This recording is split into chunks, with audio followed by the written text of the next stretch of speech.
और जोधपुर हिंसा से जुड़ी हुई इस वक्त की एक और बड़ी खबर। राजस्थान पुलिस ने 3 लोगों को हिरासत में लिया है। दंगा कर रहे 3 आरोपी हिरासत में लिए गए हैं, जिनकी तस्वीरें इस वक्त हम आपको दिखा रहे हैं।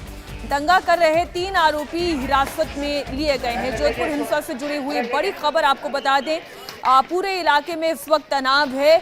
आप देख रहे हैं दुकानों के शटर अभी भी बंद दिखाई दे रहे हैं, जबकि आम दिन है और त्योहारी सीजन है और उसके बावजूद दुकानें बंद हैं, लोग अपने घरों में हैं।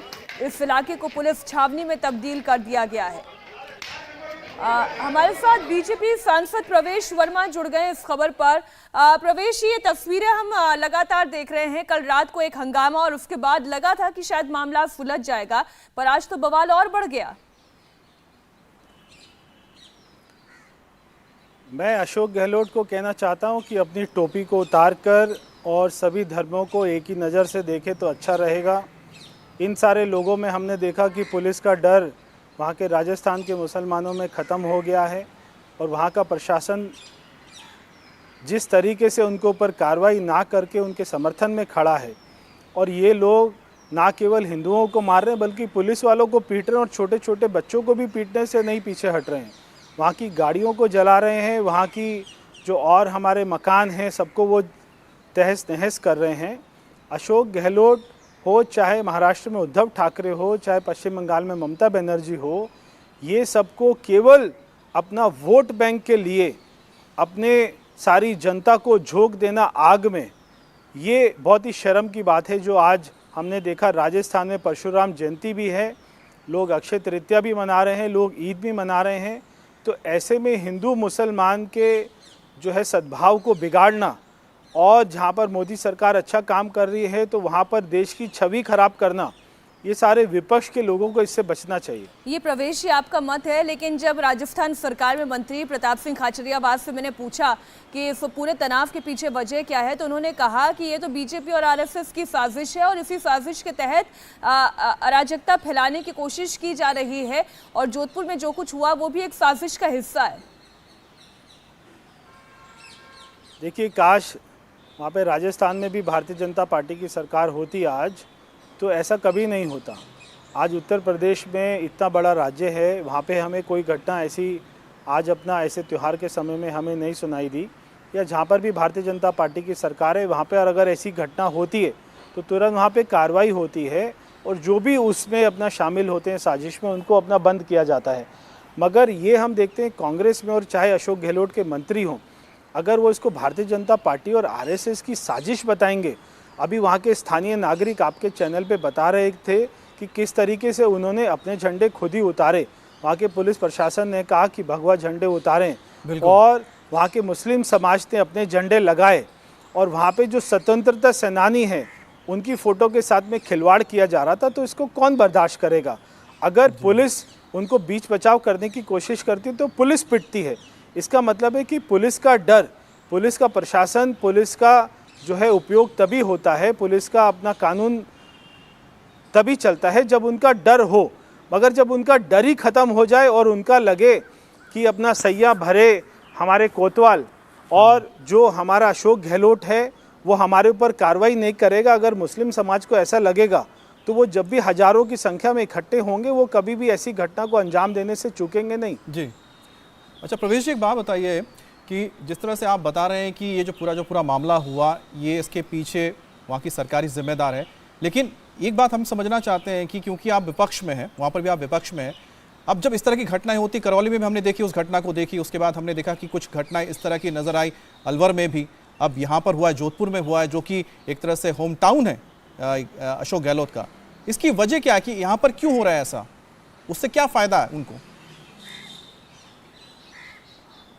देखिए, उसका फ़ायदा ये है कि जो मुस्लिम समाज है आज पूरे देश में, ये या तो कांग्रेस को वोट करता है आंख बंद करके, या जो पार्टी भारतीय जनता पार्टी को हरा रही होती है चुनाव में वो उसके साथ खड़ा हो जाता है। चाहे वो ये नहीं देखता कि उस पार्टी ने उसके लिए क्या किया है या वो पार्टी उसके लिए क्या करेगी, वो बस इतना देखता है कि भारतीय जनता पार्टी को कौन हरा रहा है।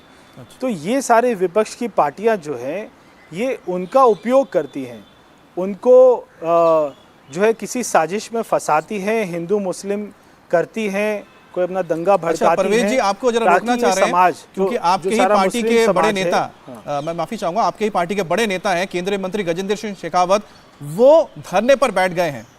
जालौरी गेट पर पथराव के विरोध में गजेंद्र सिंह शेखावत धरना दे रहे हैं। और दर्शकों की जानकारी के लिए बता दें कि अगर ये जोधपुर जिला मुख्यमंत्री अशोक गहलोत का गृह क्षेत्र है तो गजेंद्र सिंह शेखावत का भी एक क्षेत्र है। ऐसे में वो यहाँ पर अब धरने पर बैठ गए हैं। प्रवेश जी, ये तस्वीरें भी आप इंडिया टीवी पर देख रहे होंगे। अब आप ये बताएं कि कांग्रेस को अपने ही राज्य में इस तरीके से आग लगवा कर क्या राजनीतिक फायदा होगा? जालौरी गेट से मैंने देखा है, यहाँ से जालौरी गेट से पत्थर मारते हुए आ रहे थे। यहाँ पे 2 ट्रैफिक पुलिस खड़ी थी, उनको हमने यहाँ पे बचाया, उनको जो मारने के लगे यहाँ पे पत्थर मारते आए तो मैंने कहा ये क्या कर रहे हैं, उनको रोकिए। उन्होंने कोई रोका नहीं, सब पत्थर मारते आते रहे और मेरी गाड़ी के ऊपर भी पत्थर मारा। उसके बाद ऊपर से यहाँ पे इस गली के अंदर से एक लेडी खड़ी थी, उसने क्या हो रहा है उसके ऊपर से मटका देखा, जब वो इधर से निकल। तो यहाँ पर लोग अपनी आप बीती बता रहे हैं, गजेंद्र सिंह शेखावत को सारी बात बताई जा रही है, किस तरह से आज सुबह यहाँ पर बवाल मचाया। नमाज पढ़ने के बाद नमाजी बेकाबू हो गए और उन्होंने किसी को नहीं बख्शा। वहां पर आप सोचिए कि जो आम लोग रहते हैं, रेजिडेंशियल एरिया है, उसके अंदर घुस के लोगों के घरों में पत्थर मारना, 5 साल की बच्ची को उन्होंने इंजर्ड कर दिया मार के। किसी एक महिला ब्यूटी पार्लर चलाती है, उसके ब्यूटी पार्लर को तोड़ दिया। तो आखिरकार नमाज पढ़ने के बाद उनके अंदर एक कौन सा भूत सवार हो गया था। आज ईद का मौका है, घर जाते, जश्न मनाते, खुशियां मनाते अपने परिवार के साथ। ऐसा ना करके उनको आखिर क्या मिला था और आखिरकार उनको किसने ये सलाह दी थी या किसने उनको उकसाया था कि वो निकल कर आए। उन्होंने दूसरों के घरों पर जाके पथराव किया, तोड़फोड़ की और कई लोगों को घायल कर दिया। प्रवेश जी, आप हमारे साथ अगर बने हुए हैं तो आप ये बताएं कि ये मतलब समझ में नहीं आता है कि कोई नमाज पढ़ने के बाद फिर ये हंगामा क्यों करना शुरू कर देगा और ईद के दिन लौटेगा क्यों नहीं? ईद का दिन है, त्योहार का दिन है। देखिए, मैं आपको बता रहा हूँ, इनकी मानसिकता ऐसी है कि अपनी मस्जिद के ऊपर में बड़े बड़े लाउडस्पीकर लगाएं और पूरे जो है देश को सुनाएं कि हम जो है अपने धर्म को दूसरे धर्म के ऊपर में थोपना।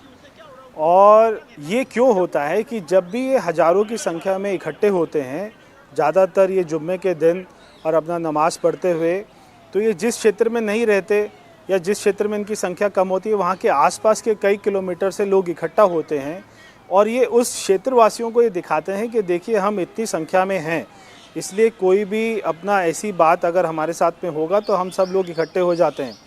आज ईद के दिन होता है गले मिलना, एक दूसरे को बधाई देना, प्यार मोहब्बत की बात करना, मगर आज के दिन ये अपने धर्म में जो इनको सिखाया अगर गया है कि जो है गले मिलना, ये उसको नहीं मानते हुए जैसे ही हज़ारों की संख्या में इकट्ठे होते हैं इनके ऊपर में भूत सवार हो जाता है।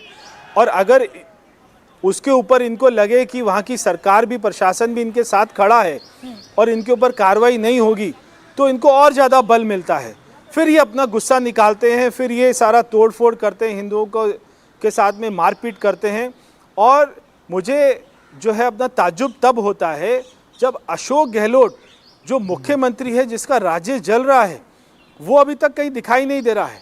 जो पुलिस है उसकी पुलिस पिट रही, उसका प्रशासन पिट रहा है और उसके लोग पिट रहे हैं। लगाया प्रवेश जी, इसी से जुड़ी हुई बड़ी खबर भी आ गई है। इंडिया टीवी हर वक्त हर जगह डाउनलोड करने के लिए सर्च करें India TV news Google play store या ऐप स्टोर पर।